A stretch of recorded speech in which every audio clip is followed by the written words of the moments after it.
ನಮಸ್ಕಾರ. ಜೀನಿ ನ್ಯೂಸ್ ವೀಕ್ಷಕರಿಗೆ ಸ್ವಾಗತ. ಎಲ್ಲ ವೀಕ್ಷಕರಿಗೆ ನಮಸ್ಕಾರ. ನಾನು ಸಂಧ್ಯಾ. ಸರ್ಕಾರಿ ನೌಕರರ ಕುಟುಂಬಕ್ಕೆ ಗ್ಯಾರಂಟಿ ಗೃಹಲಕ್ಷ್ಮಿ ಕಟ್.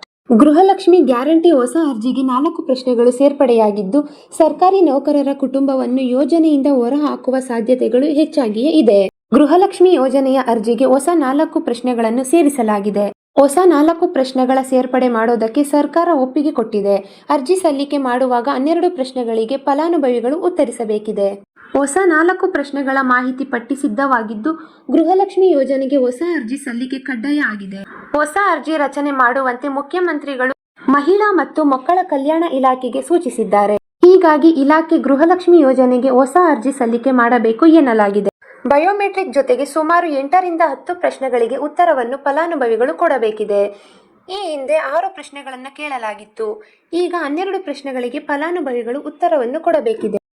ಗೃಹಲಕ್ಷ್ಮಿ ಅರ್ಜಿಗೆ ಹೊಸ 4 ಪ್ರಶ್ನೆಗಳನ್ನು ಸೇರಿಸಲಾಗಿದೆ.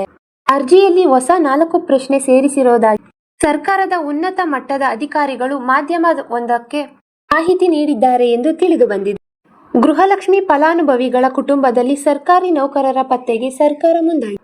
ಹೊಸ ಅರ್ಜಿಯಲ್ಲಿ ಕುಟುಂಬದಲ್ಲಿ ಸರ್ಕಾರಿ ನೌಕರರಿದ್ದಾರಾ ಅಂತ ಪ್ರಶ್ನೆ ಸೇರಿಸಲಾಗಿದೆ.